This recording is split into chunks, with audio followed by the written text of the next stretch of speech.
I was just having oh, it's not back yet. Let's try this. Okay. No, not you again. Ladies and gentlemen, Oh man. and assembled company, we're in for some fun tonight. Welcome to the World Storytelling Cafe. And tonight we are proud to have with us Baden Prince, and he's back again. And the man will see himself. And Baden, I'm going to shut up in a minute, and then I'm just going to let Baden interview. That is probably a loose word for it. I'm going to let Baden and Babasi do whatever they do.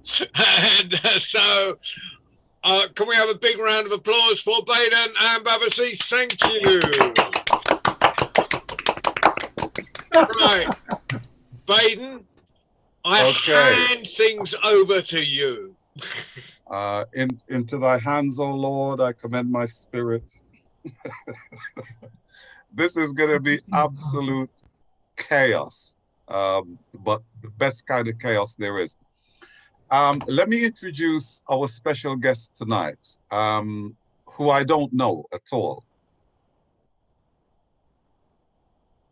I met him at a gig last month. When I say I met him, I saw him perform and was completely, just totally blown away. At the end of the evening, we managed to exchange a few words, and I said to myself, this guy has got to come along to the cafe. The world needs to meet this guy if they haven't met him already. And he's decided to come along and join us tonight. Basically, what you're going to be doing is watching while he and I get to know one another as storytellers, as brothers, and finding out where we're from, where we've been, what we've done. And along the way, hopefully, you'll get to hear him tell a couple of stories, which is an experience.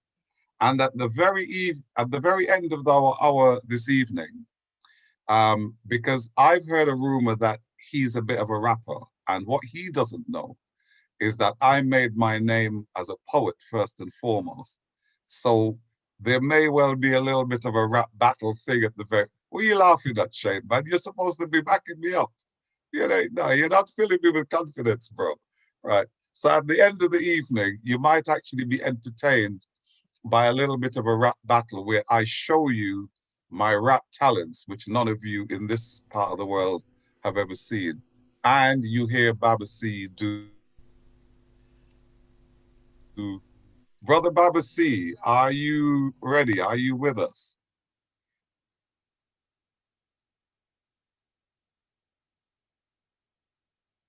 Okay, so the gremlins seem to be, they seem to have decided to have a little bit of fun with us tonight. Where is That's he always based? the problem with doing things live.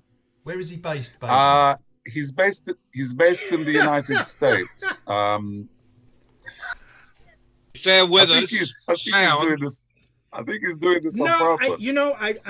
I sent you a email saying the techno imps were busy today, and that's what they're doing. They're messing with I was getting multiple feeds for this, tried to get rid of the duplicate feeds, and it kicked me completely out. And now I'm back. And then before, it was telling me to reverse my camera, but my camera only goes one way. So I'm not messing with anything else. I'm going to be quiet, let you introduce me. It was a wonderful sounding introduction.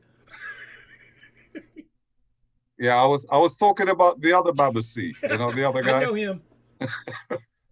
So Babasi, let me first of all welcome to the World Storytelling Cafe. Merci. My first question is not how old you are, which we're all wondering, and Shane told me to ask you, but that's just bang. That's bang out of order, Shane. That is bang out of order. That's wrong. Behave yourself. No, so Babasi, my first question to you, my second question is going to be how old are you? My first question is, where are you from? Where do you live? Where have you Okay, been? now where I'm from depends, but the government has given me permission to say I'm not from Mars or the other side of the moon.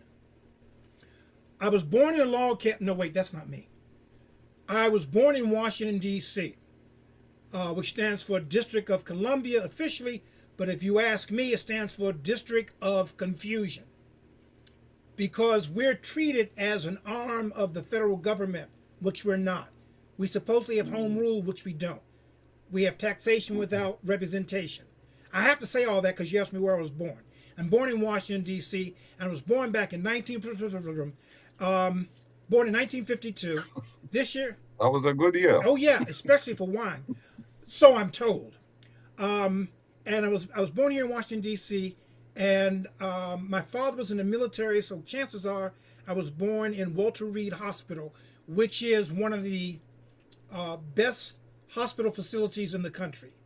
Okay, they recently moved it, relocated it from Washington D.C. to someplace in Virginia, but we won't get into that.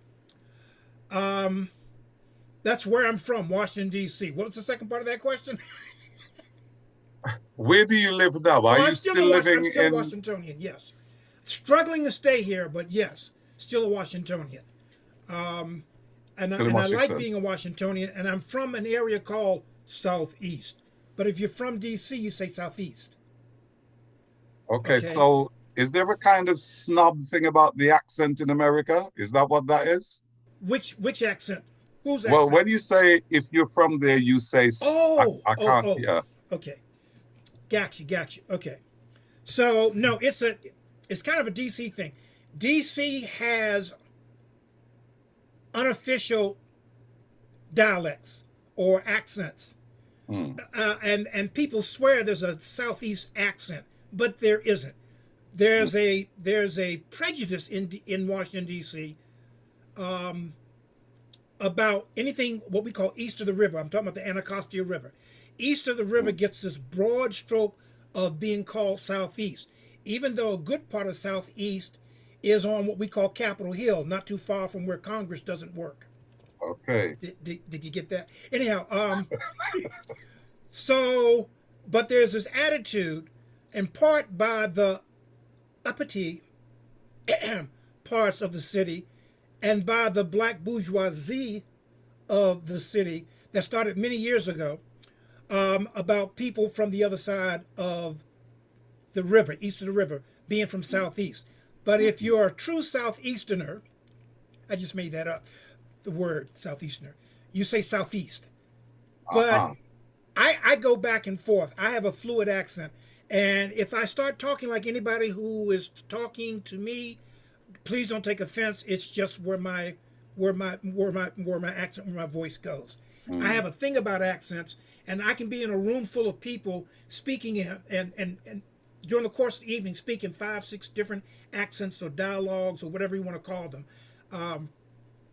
But it's to me, it's because I'm so enthralled with the way of the way humans speak, the way we sound, the way we communicate, how one word can have 5 or more meanings, the same word, you know. So yeah, it's kind of like an attitude. That's another thing. Attitudinal. It's kind of like an attitudinal thing. Oh, I can't shake my head like that. Last time I shook my head like a sister did, I almost broke my neck. But anyhow, so I'm from Southeast DC, and I'm proud of it. One more thing about Southeast DC. A lot of people broadcast it and call all of Southeast DC Anacostia. Now, Southeast DC, like many parts of Washington DC, have informal, for lack of a better word, sub-neighborhoods. Now, in Southeast DC, there's Anacostia, there's Berry Farms, there's Congress Heights, there's Bellevue, and a couple of others. But a lot of people try to make all of Southeast Anacostia, and it's not. But it is the first part of Anacostia you come into once you cross the 11th Street Bridge, which is a major bridge in D.C. Okay, I'm going to circle back to that. Let's go back to that thing about accents, because there was a story that you told at the Griots event when I heard you perform. Oh, you're so cool. And I'm hoping that you're going to do... That no, happens every now and again. Now. Am I okay? Yes. You told a story which was about a character who belonged to a Southern Baptist church. I swore blind listening to you that actually you were from the South. So before we go any further, are you happy to do a retelling of a version of that story for us? Well, I need my tambourine for that. Let me see if I can find it. So I love this story, but what you got to understand is that something. Oh no, that's the wrong accent. So let me set the table for those who may not be familiar with Southern folk tales. Now, this story is not an antebellum story. It's not a story before the Civil War, but it is a story entrenched in Southern tradition. Now, in the story, you'll hear me mention talking back to the preacher. That's not a disrespectful thing. That's like where the preacher goes, and I want to tell you. And the congregation goes, tell us, preacher. Tell us, tell us. And I got to stand up and let you know. Yes, let us know. Let us know. That's called talking back to the preacher. And that's a good thing because it lets him know that everything that he's getting across. Okay, so with that, this story I'm going to tell, when it was originally told, was told a long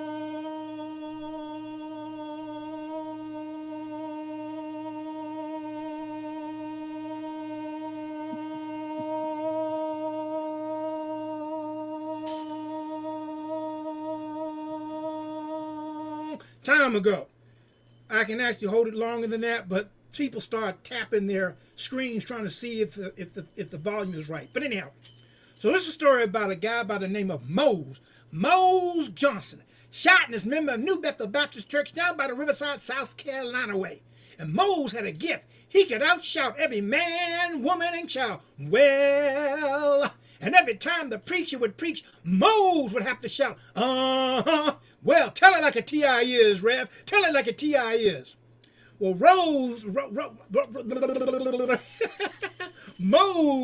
would often tell people that he knew he was going to go to heaven because he could outshout every man, every woman, well, and child, around. He says, when I die, on the day I die, the celestial choir is going to sing, oh, when the saints go marching in.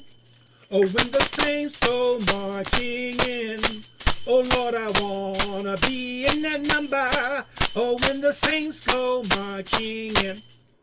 Now, they used to take Mose from church to church and let him do what he do, which was, well, and let him do that. They took him to this one church. They took him to this one church where when the women got happy, they didn't, I misplaced my prop. They didn't shout. They just did this. Well, yes, isn't that nice?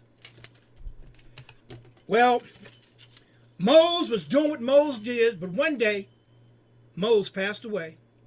Some people say it was from some bad peach cobbler that he got at a church picnic, and other people say it's because of them bodacious lies he told about being guaranteed a seat in heaven because he could outshout every man, woman, and child.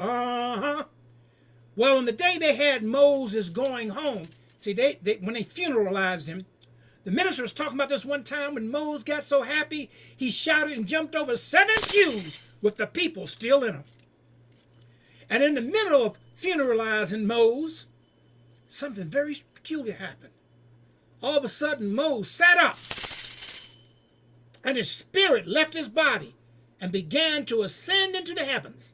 And if you listen very closely, people swore you could hear, oh, when the saints go marching in. Oh, when the saints go marching in. Oh, Lord, I want to be in that number, when the saints go marching in. Well, Moses got to the pearly gates, and they was locked. That's what I said, they were locked. And Moses didn't understand this. And he shouted, hello, hello, hello, hello. Hello, hello, hello, hello. But no one answered. So Moses sat down under a shade tree. And he sat so long, he grew a long white beard. And angels don't grow beards. After a while, he got back up And he went to the gate and he shook the gate. And a good angel came along. Now, I got to ask you guys a question. I got to ask the audience a question. Why do they call it a good angel in heaven? If you was in heaven and you was an angel, it's automatic you're good. Well, the good angel came along and she said, can I help you? He said, yes, my name is Mose Johnson. Uh-huh. No, you understand. I was Mose Johnson, shoutless member of New Bethel Baptist Church down by the Riverside, South Carolina way. And I'm supposed to be in heaven. Is you sure? Yes, I'm sure. Well, let me see if your name is on the list. Let me see. And she started reading down the list. Mickey Mose, Minnie Mose, Mose Jackson. No. Mose Johnson, shoutless member of New Bethel Baptist Church down by the Riverside, South Carolina way. I don't see your name on the book, on the list. Are you sure you're supposed to be in heaven? Yes, I'm sure. You know what? You better go get Saint Peter and get him to straighten this confusion out. Okay, well, you don't go anywhere. I'll be right back. So the good angel went to find Saint Peter, found Saint Peter, said, Saint Peter, there's a Michael Mose. There's a Mickey Mose. There's a Mose Johnson. Mose Johnson, shoutless member of New Bethel Baptist Church down by the Riverside, South Carolina way. Yeah, and he's loud, too. Yeah, he is. He says he's supposed to be in heaven. Everybody say heaven. Everybody say heaven, not heaven. Say heaven, heaven, heaven. Lillian kids say heaven. Everybody say heaven, heaven. Heaven. All right, heaven. All right, back to the story. Already in progress. Well, if he's supposed to be in heaven, I tell you what, good angel, go get me Saint Peter's and tell him to come back. Go get Saint John and tell him to come back here and bring the good book of life. So the good angel went to find Saint John to come back to Saint Peter's with the good book of life.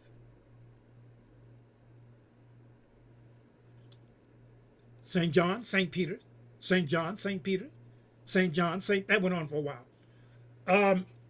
St. John, I need you to open the good book of life because there's Michael Johnson, Mose Johnson, shoutless member of New Bethel Baptist Church down by the Riverside, South Carolina way.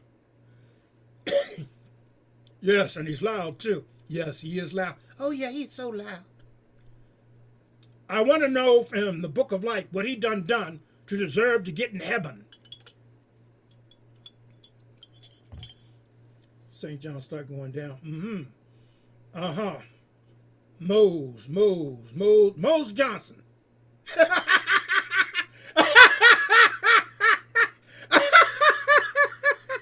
St. Peter wasn't laughing. Oh, you serious? You want to know what he done to deserve to get in heaven? Well, it says here in the book of life that Mose Johnson, shoutless member of New Bethel Baptist Church down by the Riverside, South Carolina way, started getting nervous. It says he done give a dime once to charity. A dime.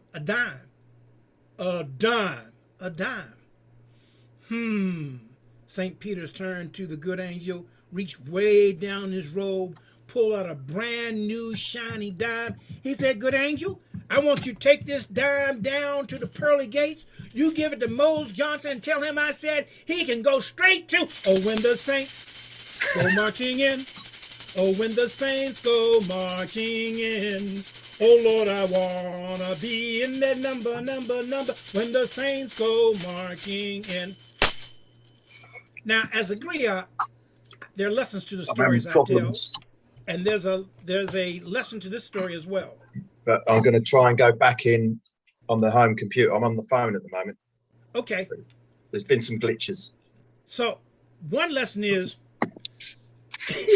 unless you're a griot or a storyteller, wordsmith, musician, or other person that makes their living speaking, words are cheap. Words alone do not get you into heaven.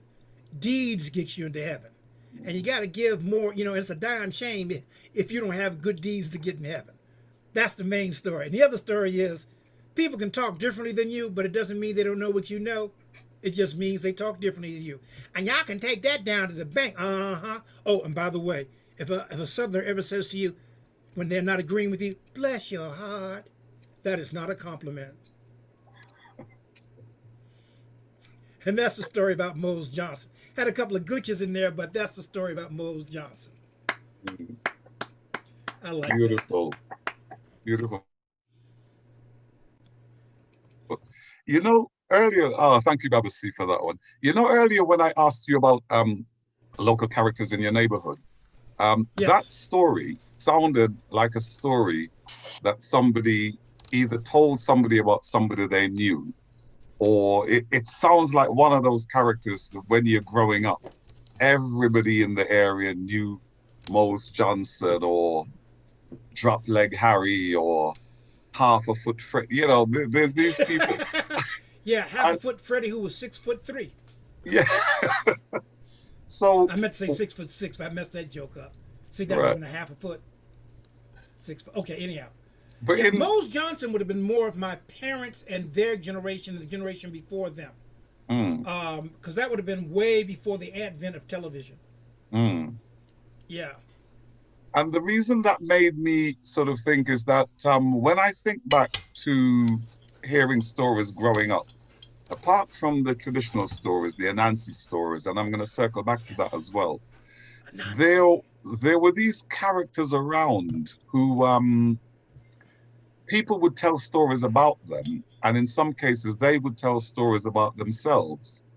Was that part of your growing up in DC? Is that an American thing as well? Okay, so the stories that I heard growing up in D.C. would not have been those. Because Mm, D.C. is considered a northern town, even though it is located geographically in the south, but it's mm, considered a northern city. mm, The story about Mose Johnson was probably a story you would hear in the southern part of Virginia, North Carolina, South Carolina, Georgia, maybe Alabama.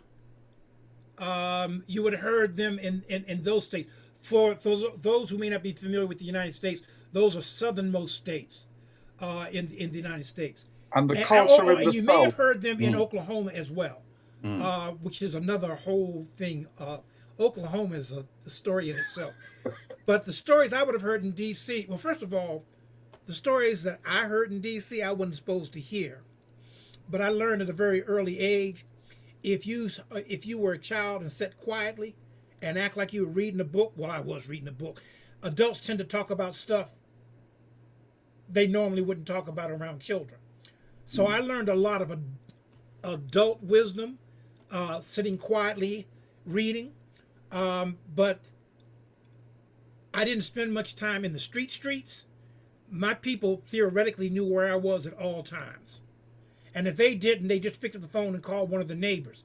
Because I grew up in a neighborhood, in a community where all the neighborhood parents, everybody was your parent or your aunt.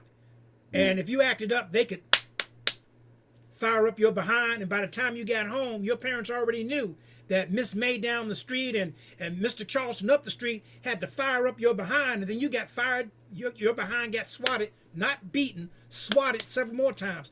And I tell you, I preferred to get spanked by my father than by my mother. My father put more energy in it, but my mother put in more pain. I hope you young children are listening to this, you know, because nowadays, especially over here, you see Baba C, you don't discipline children that way. But that's No, but there's a something that difference between spanking and beating. There's a difference between paddling a child in the behind with your hand or maybe a belt. But I'm not talking about abusing children. But back in the day, let me interject real quick before I got into my mother grew up in North Carolina, and she had a brother that one day got into a disagreement with a white woman. It wasn't physical, it was just words, and I think he just told her, "No, you wrong," or whatever it was. When he mm, got home, my grandmother had heard about this, and she's well, no, she did more than spank him because he was almost a teen. He was almost a grown man, almost. But you're never too grown to get a spanking from your grandparents. And she disciplined him rather harshly by today's standards, but she did it to save his life. mm. And that was, he had a disagreement with a white woman, and back in those days, saying that if someone white accused you of something you disagreed, that could get you That hung, could and get I'm you not killed. exaggerating. Yeah. That could get you Yeah. locked up. That could get Yeah. you beaten to a brand new color, Yeah. and not a nice one. Yeah. If you beat a black person till they're black and blue, that's a lot of beating. Mm. But so she did that to save his life, more or less. And she explained to him that what he did wasn't wrong, but it was wrong, and to use more wisdom in the future. Let me back you up on that story about you're never too old to get a beating. When I was growing, I grew up with my grandparents, and the oldest uncle in the house was my Uncle Roland. And when he turned 18, he decided he was going out one night, and his curfew was 8 o'clock p.m. And this was carnival time. 8 o'clock is when the funds just started. So Roland decided that he's a big man and the party don't finish till 10 or 11 o'clock. And he's coming home at 11. And he said to his father, my grandfather, I'm not coming home at 8. I'm coming home at 10. And Papa, let's call him Papa. Papa said, if you think you're a man, come back in this house after 8 o'clock. Well, I grew up with a whole load of little cousins. So there was about 5, 6 of us. So, you know, we were all supposed to be in bed at 7 o'clock. But we were up and wide awake when Uncle Roland came strolling in the house at 10:30 or 10:35. And my grandfather, kids, I hope you're listening to this, 18 years old, my grandfather was waiting for him. Papa was waiting for him in the front room with his belt. And he took the belt to him and gave him a few good licks. But after that, it's like everybody knew the rule. Papa had made his point. I told you what time to come back here, and you disobeyed me, and you're paying the price. Uncle Roland had made his point. I'm an adult now. You can't tell me what to do anymore. So after that, they were cool. You know what that goes back to? As long as you're under my roof, my rules. Yeah. Yeah. I make the rules. I got a spanking twice when I was a child. Only twice? Only twice, and only that once you're going to tell us about? And only once was it deserved. And actually, I got spanked for something I didn't do, but I had just done something I wasn't supposed to do. So I said, this is a sign from somewhere. And the one time I got a spanking that I deserved, I used to be a, what do you call a person that likes to light fires? Ask him. Ask Shane. Shane. You know, an arsonist. No, well, no, I hadn't gotten that far. But we used to have this. Sorry. Pyromaniac. Pyromaniac. Where I lived, there was this concrete retaining wall that had been clogged up for years, and it just had lots of leaves in it. And I used to go down and burn the leaves in the concrete because I knew it couldn't start anything, right? Well, no, now I understand how aqueducts and things worked. It could have, but anyhow, it wasn't going to start anything. So I just like to do that, and sometimes I just like the smell, the smell of a match burning. So my mama sent me to go get some groceries. She sent me to go get some bread and some milk, and I don't remember what else, but I remember a gallon of milk was a quarter, and bread was, I think, like 10 cents a loaf. And yes, this was in the 1900s for the young ones tuning in. And so I took a little bit too long to go, I guess. But we lived on the second floor. I went down the first floor. There's this little area in the first floor. And it had this little, I don't know what was in that little crawl space, but there's a little crawl space. And I had some matches, and I was just burning the matches. And I think that was it, just burning the matches. And I decided I had enough, and I blew out the matches. And as I blew out the last match, I was getting ready to go upstairs, and I heard, and I don't know how I knew it, but I heard my mother coming downstairs. I knew it was my mother. She got almost to the door, and her spider sense kicked in. She turned around, and I said, she's going to come downstairs. So I walked upstairs, and she gave me that look. She walked down. She looked. She saw the burnt book of matches. She looked at me. She said, go in the house. Go in the apartment. I went in the apartment, and my mom, now I come from a family on both sides that can cook. K-O-O-K, cook. So all I remember is it was a very, very good meal. I think they let me have seconds, and I had dessert, and my mom said, "Go get ready for bed." And I knew, I knew. I went in the back. I tried to change my clothes into my bedclothes as quick as possible. But mothers have this sixth sense. No sooner than I got the last piece of street clothes off, I was reaching for my sleeping clothes. Mama appeared, and I swear it was like looking at Wonder Woman, a la Black, looking at Wonder Woman, her hand raised, and I know this didn't actually happen, but her hand raised, and a belt appeared out of nowhere, and the next thing I knew, whap, whap, whap, whap, whap. And I knew that I had to scream. Because if I didn't say anything, she was only going to get angrier and spank harder. Now, mind you, when I say spank, I'm not talking about beating, I'm talking about spank. She spanked me. Well, I guess you can't say she spanked me good. But she spanked. Let me put it this way. To this day, I don't like matches. I never smoked.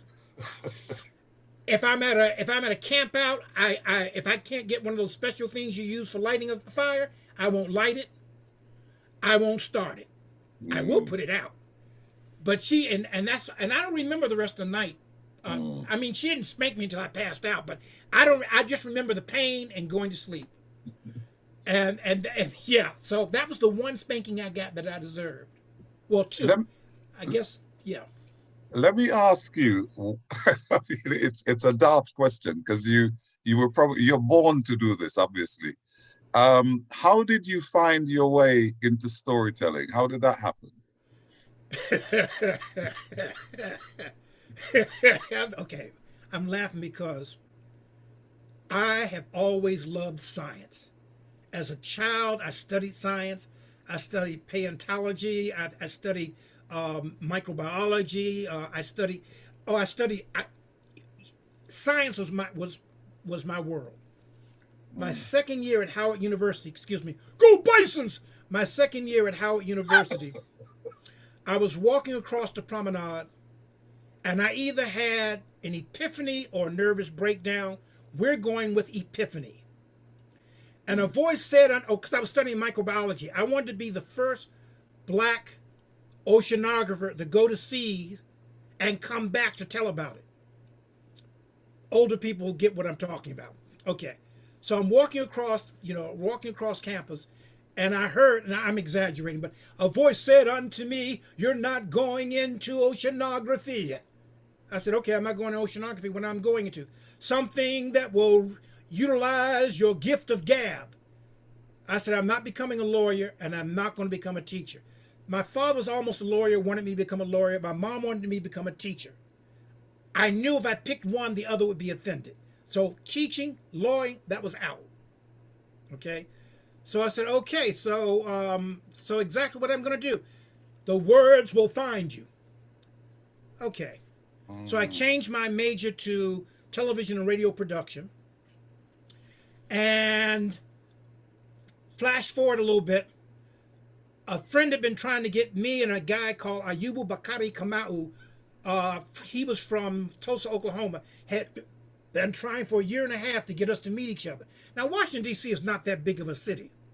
All right? And it took him a year and a half to get us to sit down and talk. Ayubu came to Washington, D.C. to start an Afrocentric theater company. Notice I said Afrocentric, not Afrocentric. Afro's a nice hairstyle.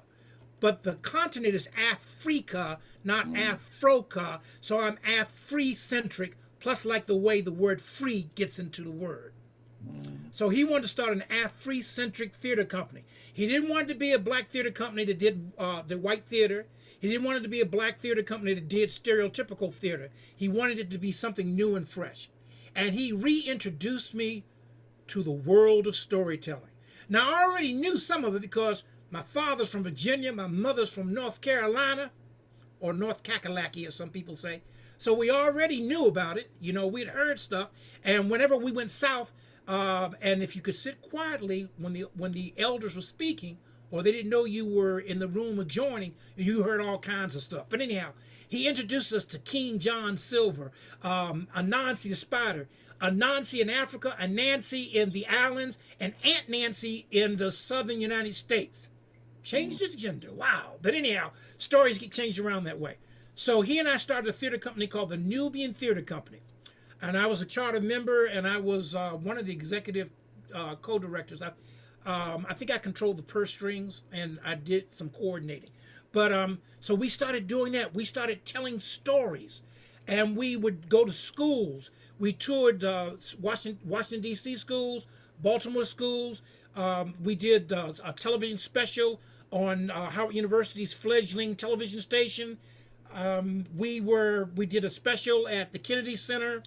We were all over the place, and then we got a tour through the South to go to Tulsa, Oklahoma, and to tour Oklahoma doing stories. Sidebar: because of an automobile accident, not our fault. We got waylaid in Knoxville, Tennessee. Right. And I was thinking about Knoxville and saw all this gold. That's why I stopped talking for a moment. But anyhow, so Ayubu came to me and he said, Baba. Well, he didn't call me Baba. I had another name then, but we're going to say Baba. He said, Baba, they want us to do some storytelling. They want us to do some storytelling. Someone needs to mute themselves. They want us to do some storytelling. I said, where? Well, they got this big old tree off of this dirt road. And I said, tell them we're not interested. He said, no, Baba. It's the World's Fair. I said, yeah, they want us to tell stories under a big old tree. Number one, I had been having nightmares about strange fruit before I traveled south. I had never been that south before. Number two, they want us to do it under a big old tree on a dirt road, and if it rains, that's going to be a muddy road, and you can't be under a tree when it rains, and no one's going to come. Tell them we're not interested. But it's the World's Fair. Tell them we're not interested. Comes back to me later on that day, and he looks at me, and I know the look, because he said, I don't get it. We get smeared with crap. That's not the word he used. And you come out smelling like a rose each and every time. I said, okay, what happened? He said, they just gave us 3 days on the main concourse in the amphitheater, and they're going to pay us. And I'm not going to say we were good, but whenever we performed, the overflow from the amphitheater was so thick that people could not get around to get to the other things on the other side of the concourse. Yeah. And we always got a standing ovation. So, to sum up a long story, not cut short, I got introduced to storytelling. I remember some of and I've always been interested in acting because I've been doing community acting between then and there. And I actually wound up having 3 radio shows during the course of my career on 3 prominent radio stations in D.C. So we started telling stories, and I've been telling stories ever since. And eventually I went solo, but that's a story for another time. And I've been telling stories ever since. And since then, I've done the Kennedy Center, the historic Lincoln Theater in Washington, D.C., the Howard Theater in Washington, D.C. That's a whole story unto itself. I've done numerous public, private, parochial schools in Washington, D.C., Virginia, Maryland. I've toured to RIBS, which stands for Rhode Island Black Storytellers. Love RIBS. I did their 13th Funda Fest, but some people call it Fun Fest. But anyhow, it was great. I've done several states. I've done New Jersey, Delaware, Pennsylvania, Maryland, Virginia, West Virginia, Georgia, North Carolina, Tennessee. I dabbled my foot in California, but I don't think I performed there. Well, at least not officially. And some other states I've probably left out. I'm scared to ask you about Oklahoma, so I'm not going to. You said you were? Are you not now? I was going to ask you about Oklahoma, but I'm scared. Oklahoma was official. Okay, what I'm going to circle back to, when I mentioned the Nancy, your eyes lit up. Yes. And you said something really interesting about the way Anansi's stories have changed from their genesis in Africa to the role, the Anansi character in the Caribbean islands. And that's a new one on me, Aunt Nancy in the US. Yes. Because no, you have to say Aunt Nancy. Aunt Nancy. Because Anansi, well, yeah, you can say Anansi. I'm sorry. No, you're correct. Aunt Nancy. or Aunt Nancy, Yeah. depending on which part of the South you were from. I'm the only one in my family who says aunt.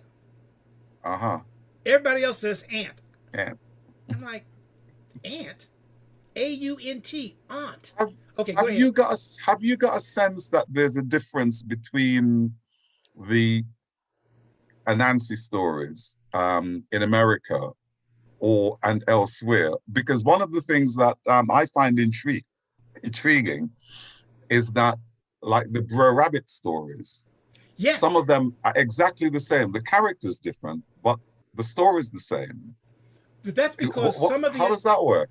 some of the Brer Rabbit stories are Anansi stories. Mm, But in Africa, it's my understanding that spiders can grow to be as big as a man's hand, yeah. but it's still small compared to an elephant or a gorilla. And I know why they call it a gorilla. If I saw anything that big and ugly coming after me, I go real fast to get away from it. But don't bump. I know that was real bad. That was real bad. I'm not sorry. Anyhow, so a lot of the Anansi stories originally, a lot of the Brer Rabbit stories were Anansi stories. But here's an interesting caveat. Mm.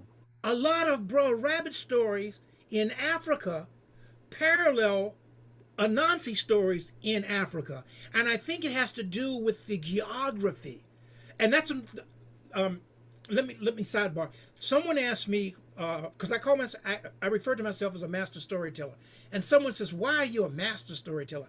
I said, "Because a master storyteller, a master makes the easy look difficult and the difficult look easy." I said, "But a master storyteller understands that if you're telling a story about a rabbit, that's a different story than about a bunny. If you're telling a story about a tortoise, that's a different geography than a story about a turtle." Mm. The nuances of the animals reflect the nuances of human characters or human personalities, human attributes. And the animals in the story originally said a lot about the geography, the topography of an area, and even to an extent the social nuances or the politics of an area. There's a story called Sis Goose and Brother Fox. And the story of Sis Goose and Brother Fox, it's really a story about justice for a black person in the South. Okay? Is it a quick story? Can you tell it to us? Yeah, I can. I can make it real quick. Go for it. The end. No. Okay, so hey, you set me loose on this, okay? Hey John, you still with us? It's my fault, guys. Blame me. No, you're muted. I'm with you, and just all the Okay. way. I was going around on your rabbit thing and thinking that in Zimbabwe there's hair stories, and it's Yes. almost a mistranslation, is it? Because of hair being in America, the hair's a jackrabbit. Right. But see. Yeah, sorry, I'm going to shut up and let you get on your short term. No, but see, that's yeah, shut up, see, John. John is backing up what I said. The name of the animal originally reflected where that animal is from, what that geography is from, etc., etc. But Sis Goose and Brother Fox. Yeah, okay, so excuse me. Notice my straw is color coordinated.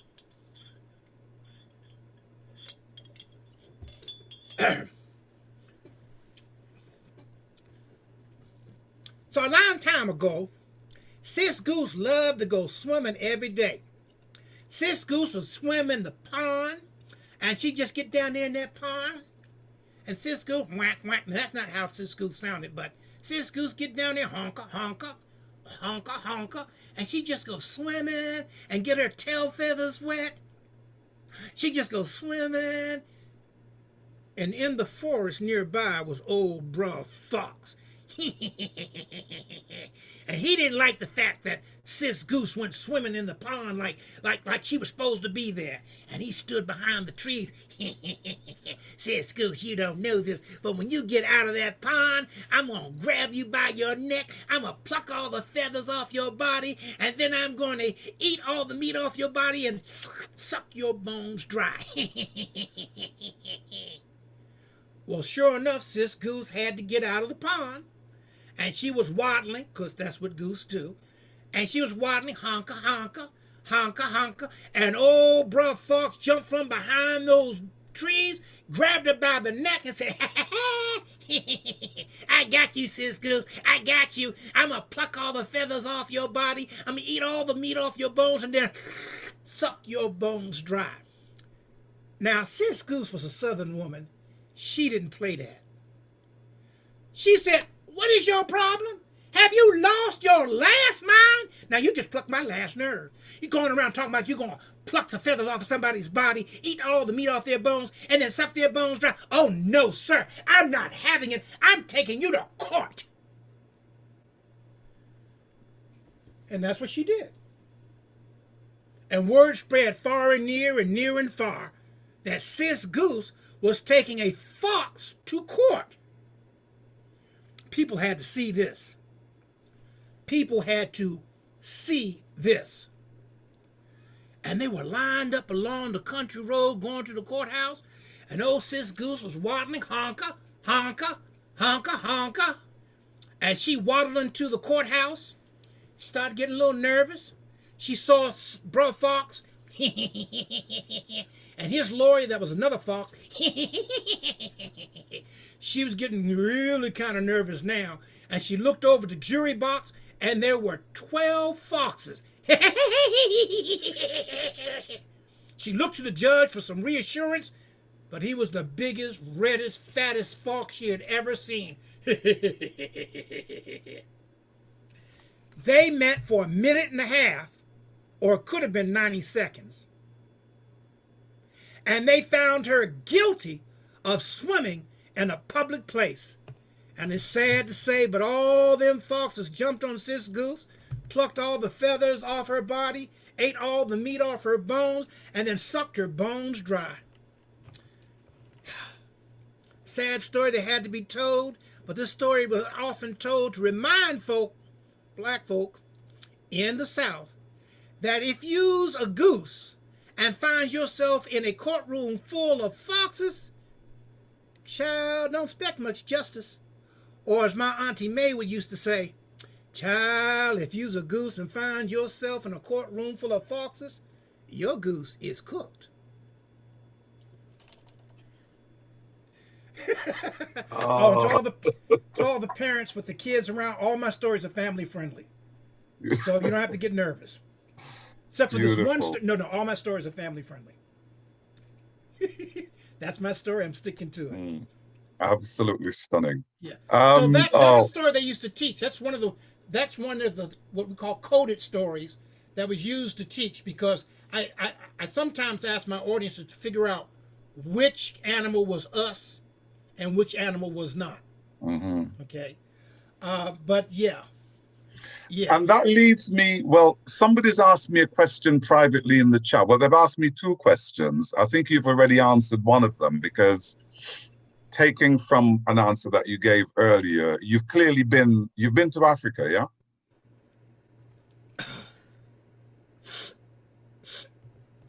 No? No. I paid to go to Africa. I was going on a trip with a family I knew that does trips to Africa. And the year I was supposed to go, they discovered I had a heart condition and I could not fly. And then after the heart condition, they discovered something else. It's been like a domino effect. I'm still going, but I have not been yet. You haven't been yet. I got yet. to go. I've sent people to Africa. I've helped raise money to send youngins to Africa. But alas, outside of the various embassies, I have yet to go. Okay, well, that answers my friend. I think we should all say an for Baba C for that. That's sad. The Send Baba C to Africa Fund can be located. No, anyhow. I was coming to that. And the next question was, my friend was saying, in the context of the way that you dress, and I have to, I mean, I take my hat off to you, sir, sartorially. You are saying you're making a very powerful statement sartorially. I mean, I had to go into my wardrobe and find something to put on to come here today. I said, I can't let this man come into my house and show me up. I got to represent, you know what I'm saying? So the next question was, does your sense of style, the way you dress and the way you present, relate to involvement in, for lack of a better word, the Black Power movement of the 60s and 70s? Okay, so prior to me dressing in Afrocentric clothing, I had no style. None. I'd wear polka dot, stripes, and plaid together. My sons would stop me at the door and say, where do you think you're going? I said, excuse me? Excuse his father, but where do you think you're going? I said, I'm going to work. You're going to school. They said, Dad, no. Dad, we have reputations to protect. You can't go out the door looking like that. And my sons would actually lay out my wardrobe for me. Then I started wearing African clothing. At first, I started wearing them only on stage. And as you can see, I put quite a bit of thought, and I don't want to sound crass, but quite a bit of money into my outfits as well, because I want to be authentic. So I put so I started wearing African clothing. One day, I'm doing a presentation. I don't remember what stage I was on, and it hit me. If this is good enough to wear to inform people about our culture, it's good enough to wear every day. So I started wearing Afrocentric clothing every day. And the way I say Afrocentric is sometimes I'd wear a print or a shirt that had an African motif on it. But I started wearing them every day. Now, I never owned a pair of jeans until a friend of mine put me in a pair of jeans once when I was around 21, 22, but that's another story. But I never purchased a pair of jeans until maybe 10 years ago, because I had to do some role play for the military and they wouldn't let us wear Afrocentric clothing. So I actually had to buy jeans. So let me put it this way. You said you weren't looking for something because you didn't want me to show you up in your house. I get it. I understand that and I respect that, sir. I have to go looking for Western clothing. The only time you'll find me in a pair of jeans and Western clothing is if I'm doing something very dirty around the house, or I'm helping someone out in the yard, which I won't be because I'm allergic to grass, flowers, and trees. Or I even have an old outfit that I don't wear anymore if I'm doing moving work, like if I'm moving things in and out of my storage. But I wear Afrocentric clothing 24/7, except for when I shower. Okay. Well, let's move swiftly away from that image. Babas. Oh, yes, let's. Listen, we're coming to the end of our time. Unbelievably, Oh, no. we barely scratched the surface of our conversation. Baden and Papa, you don't have a time limit. Okay. Ooh. Wait, Baden, does he know he's talking to us? I don't. I think he's going to live to regret this. I have warned everybody already. Okay. I'm going to come back to what I was going to say next. I want to go back to Anansi, and I'm going to ask you a very direct. What is your favorite Anansi story, if you've got one? My favorite Anansi story is the one I'm telling at the moment. That was the answer. When there's so many. Probably my all-time favorite Anansi story is one I don't get a chance to do too often. Okay, so let me back up for a moment. I am an interactive griot and master storyteller. So when I do my presentations live, as opposed to when I do my presentations live, when I have an actual audience I can reach out to, I bring people out of the audience and I dress them in African clothing and I give them lines for the story. And there are lines for the audience as well. So, like usually when I tell the story about Mose Johnson, I have the audience go, Habon, it's interactive. So I have a story that I've modified. It's called The Children of Anansi, and I use it for Kwanzaa. And for those who may not be aware, Kwanzaa is a celebration that goes from December 26th to January 1st. It's a 7-day celebration that is, it's a cultural celebration. It's not a religious celebration, so it doesn't matter whether you're religious or atheist or agnostic. you can participate. So I have a story about the children of Anansi, and each of the attributes I've imbued in the children. So there's organizer, he's the bossy one. See far away, who bumps into her own shadow. There's dancer, and when dancer dances, magical things happen. There's road builder who likes to go exploring, and if there's no road there, she or he will build his own. There's river drinker who can drink a river dry, and there's hunter. Now the thing about hunter is he's always hungry. In fact, some people say he ate up the entire Sahara forest. And people tell me, but it's a desert. Yeah, now. So I use that story to talk about Kwanzaa. So that's one of my all-time favorite. But the very first Anansi story I think I told was how Anansi got a bald head. But generally speaking, my favorite Anansi story is whatever Anansi story I happen to be telling at the moment. To be telling at the time. Yeah.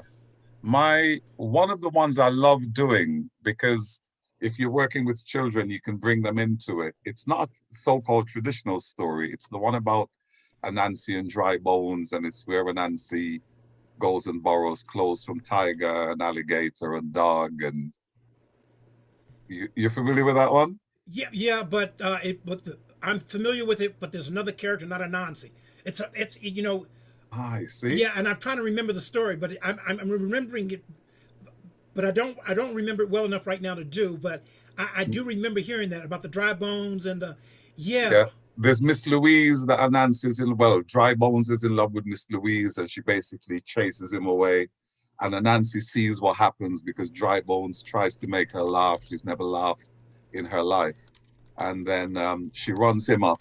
And Anansi goes, I need to make her laugh, but I can't afford to go and study jokes. So he goes and borrows tiger's coat, and then he borrows alligator's shoes, and then he borrows dog's hat, and then he puts some feathers in, and of course he turns up at her house looking absolutely ridiculous. She laughs her head off. He marries her, and after they get married, he keeps her happy by making her laugh at least 3 times a week. And so, but like you said, now there's a version of that story. It's with a different character. It's not Anansi.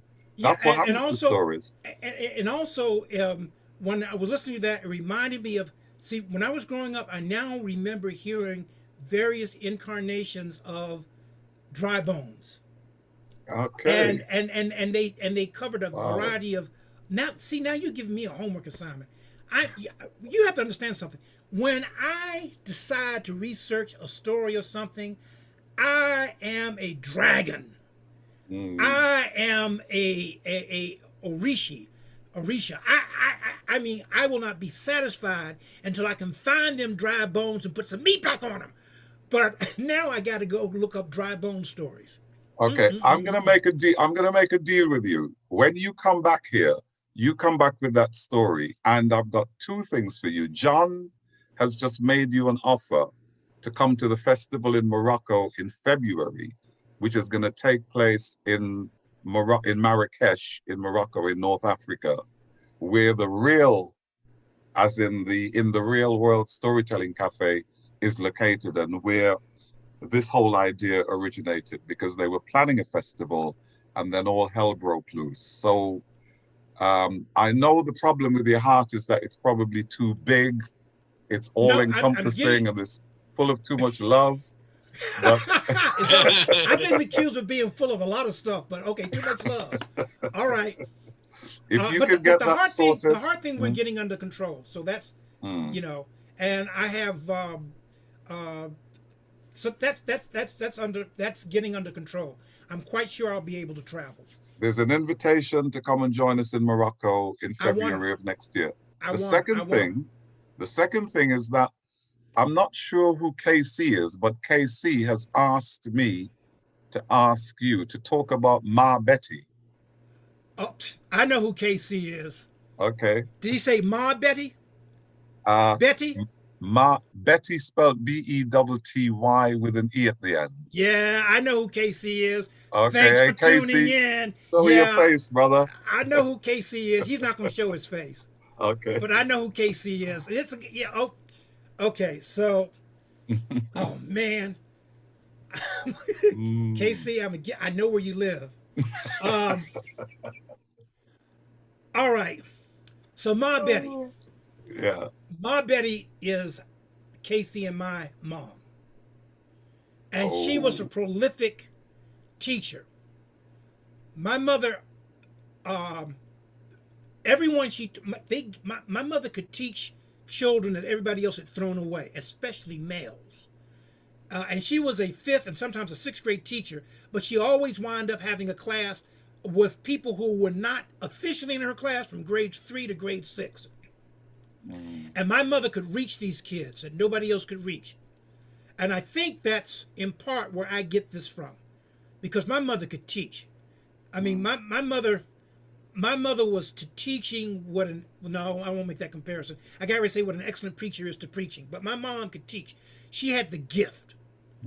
And so let me kind of sum my mom up this way. So I was being interviewed by, I think, a Canadian news outlet after a performance. And so I happened to mention that my mother was in the audience. And she was waiting for me because she was my ride that day. He said, "Your mom's here?" I said, "Yes." "Well, bring her up. I said, uh-oh. So we brought my mom up on stage, and he starts interviewing her. And this goes back to your question about how I got started. And he asked my mother, how did he get started? How long had you been telling stories? And my mother said, my child came to the world telling stories. My child, when he was born, he came out going yamma, yamma, yamma, yamma, yamma. Didn't have a tooth in his body, not a tooth in his mouth. Yamma, yamma, yamma, yamma, yamma.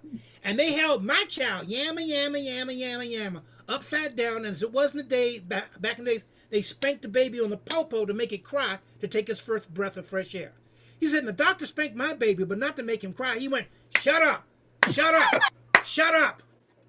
And hanging upside down, my child, not a tooth in his body, not a tooth in his mouth, yamma, yamma, yamma, yamma, yamma, looked up at the doctor and said, actually, that was not necessary.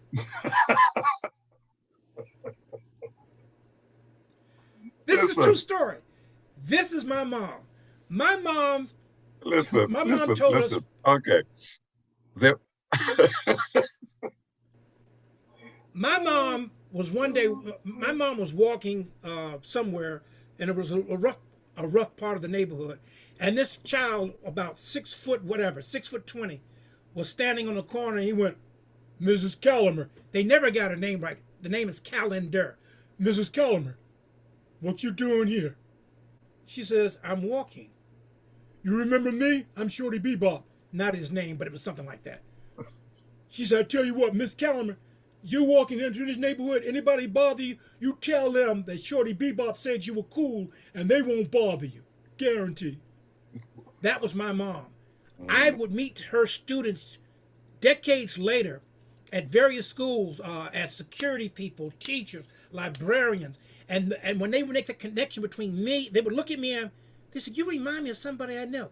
"Was she a teacher?" "Yes." "Was her name Callender?" "Yeah, yes, Mrs. Callender. She was my teacher." I'm her son. So, yeah. So Mama Betty, she was mother to, we grew up in a household where I have 4 biological siblings. But depending on which sibling you ask, they will give you a different number for how many brothers and sisters they have, because there was always someone living with us, because we looked after our own. And there was always somebody there. My mom was not only a teacher, she was mother, aunt to much of Washington, D.C. Godmother, savior. Yeah. Ma Betty. Listen. Casey, I'm going to tell him who you are. He's my brother. Okay. We've got to start bringing this to a close, because one, I know that there are little people whose time isn't long with us. And also, I want to bring us to the crux of the evening, because I know you can talk and you can throw down, and there's a rumor that you can rap. But what you don't know about me is that I started life as a poet. So did And I. when it comes to the rap game, brother, you may think you got game, but until you heard me, you ain't heard nothing yet. You know what I'm saying? You feeling me? I didn't know it was a competition. You feeling me? And let me tell you something, brother Baden. My Bible rap started as a one-line throwaway because I was dealing with some kids in the after-school program who watched too much I Love Lucy and wanted to call me Baba Lou. Right. You know, and I'm like, I'm not. But you see, you can't tell kids not to call you something because then they'll call you that. So my Bible rap started off as a one-liner that grew into something. I actually tried to retire it, no. but they won't let me. Grown folk won't let me. Well, the audience here tonight is going to judge for themselves between you and me, because my name, Baden, tends to cause people problems. So I actually created this rap to help people to spell my name. So if you think that you're going to be able to still be standing after you've heard me, do you want me to go? You want to hear this? Hey. You want to hear this? Woo. You Yes, guys go. want to? Yeah, okay. So how do you spell my name? Well, it's simple, brother. You put the B to the A to the D. You got me. I'm the baddest dude ever climbed up poetry. Put the E to the N, and you reach to the end. Should we go back to the front? Start over again? I like that.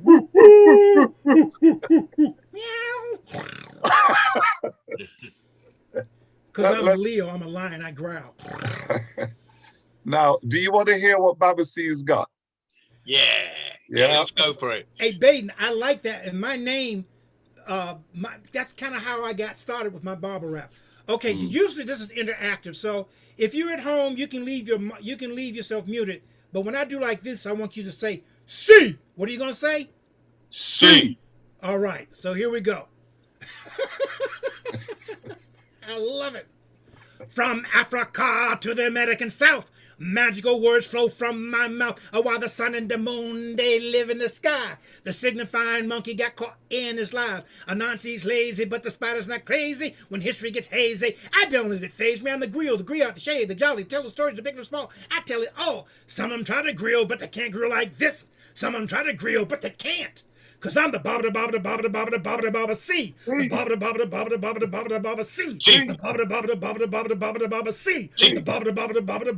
Baba C. Cause I celebrate and educate and fascinate. Cause I fascinate and educate and celebrate. Cause I celebrate and educate and fascinate. Cause I fascinate and educate and celebrate. I'm the Baba C. The Baba C. The Baba C.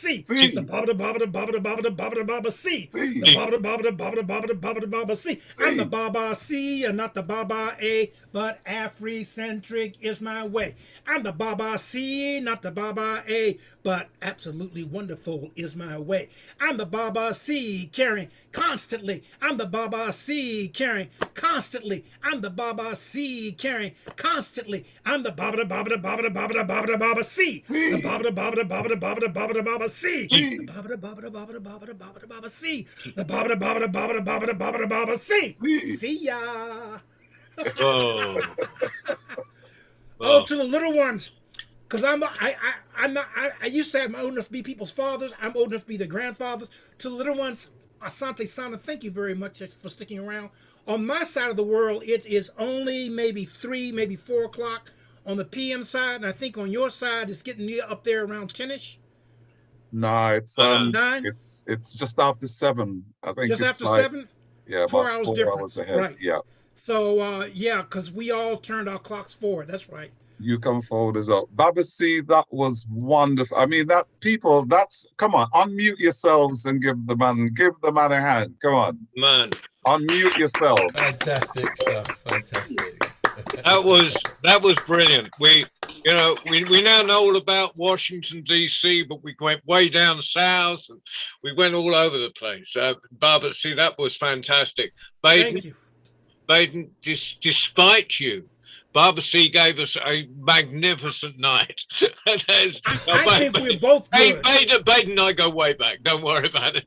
No, but I like the similarities between how the basis for your rap and the basis for mine are very similar.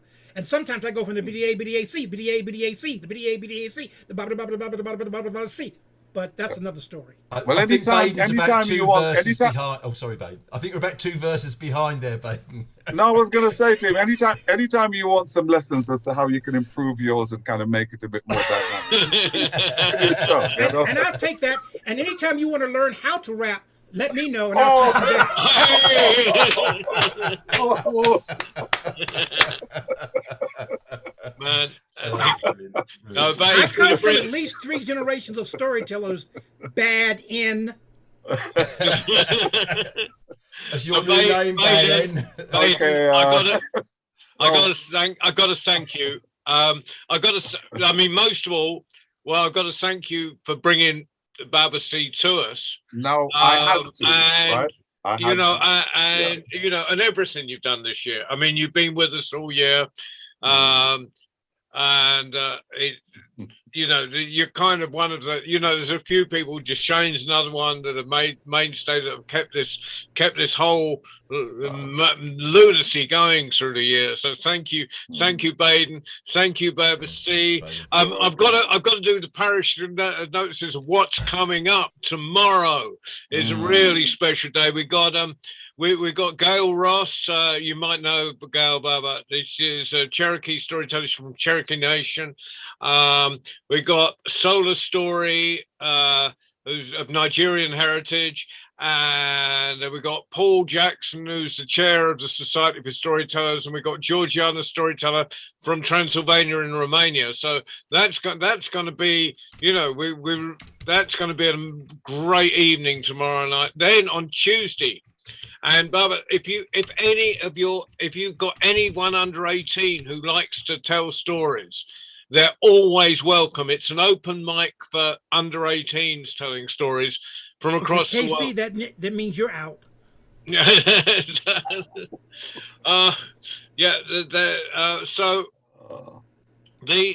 That's Tuesday night is our young international tellers, and we have tellers from Gaza, from India, from Britain, and anywhere. And I think we're going to have some people from the USA turning up, and Romania and stuff. So yeah, who's that with Lillian? You just made you put up your hand. You tell stories. Hey. It's an hour earlier on Tuesday. We do it because of the time in Gaza, which is 2 hours ahead of us. It's 5 o'clock Greenwich Mean Time on Tuesdays, every Tuesday, and you would be welcome. You just turn up, this way you turned up here, and you're on. And it's great because it's a great international gathering of child storytellers. So please come. That's our Tuesday. Next Friday we've got Colin Owen doing stories, doing stuff for children. He's from Northern Ireland, and on Saturday, that's at 10 o'clock in the morning Greenwich Mean Time, which is something ridiculous in the morning for Baba C, but Friday starts at noon. Yeah. You don't even want to know about Saturday, but we do a 10 o'clock in the morning, so our Asian and Australian storytellers can come on, because it's all very well being the World Storytelling Cafe, but the world has to, we have to put things on at times so the whole world can get to us. So and then I'm just going to shut up. But that's the next few days, and so. Once more, a huge round of applause for Baden Prince and Baba C. Baba C. I would like to become a regular part of this, if that's possible. We do every other Sunday. The next one's the week after Easter. On Sunday at this time, every 2 weeks, we do a worldwide story round, which is, people just come on. and tell stories. You don't have to book in or anything. We just carry on until everyone has spoken. But there's so right. Mikasa Sukasa, my brother. So when you're ready and you want to come with I'm ready. Yep, we'll hook you up. Yeah, and if you want, and we have on Monday nights is usually it's either like this Monday where I get a group of people that invited people in, or we do a discussion night.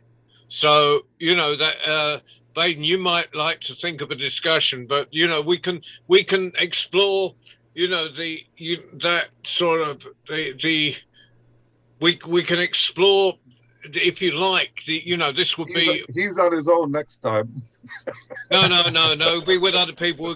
We'll get someone like Yusuf in or something. But it would be really interesting to do a Monday night where we talk, where the discussions on the African influence on various cultures, on American culture, on British culture, on European cultures, because it is unrecognized that the extent, even the way, when you were doing your Southern bit, and that. And there are at least 5 different Southern dialects. Yeah, accents.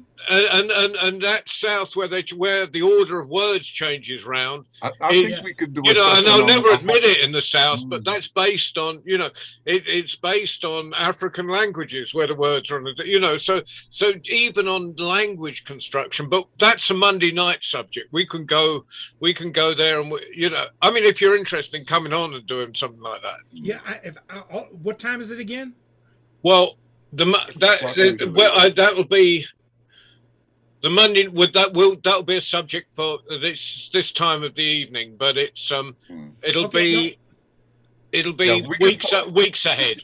We can talk. Baden, please send me a reminder, and I'll be more than glad to do so. We can talk. If John doesn't mind, I have a 2-minute story I want to share because of something you said, Baden, about your wardrobe and about my changeover to wearing African garb, and I'll make this very, very quick.